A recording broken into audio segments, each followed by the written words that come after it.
Hi everyone. So for Module 5, I chose the discourse analysis example. The data under analysis in this example is allyship and the radical white press of the Rainbow Coalition, which is or was a support network for radical organizations fighting poverty in Chicago, and it was founded by a couple of the members of the Black Panther Party.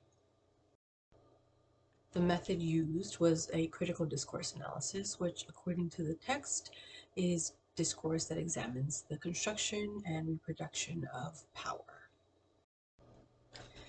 Tischhauser studied 110 different articles and found that the articles could be divided into categories.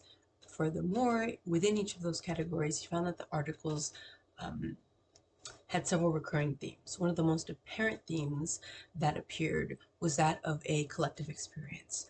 So those who were oppressed by things like poverty, the criminal justice system, poor community conditions, all shared a collective experience. And he found that the key to creating allyships was in focusing on the ways in which each community was alike, the ways in which they shared that collective experience, thereby shifting the power to the people of those communities. So, in thinking about the fact that critical discourse analysis, according to our text, examines the contribution and reproduction of power and combining the analysis that Tischhauser found about how focusing on that collective experience helps us shift the power to the people. I think that an application where we could use this in my most recent employment would be addressing the issue of sort of the fracturedness or the separation of the different unions. I worked for a community college district, and each different category of employees had their own union. And so it's almost like the way the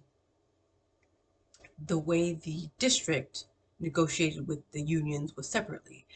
But if we focus on our collective experience, each of the unions focus on our collective experience, and we were to instead get together instead of be separate, or sort of separate but with the understanding of what each other union is going through, we would shift the power from the district to the unions as a whole, so the rest of the staff as a whole. And that would, I think, would benefit us greatly when it came time to things like negotiations.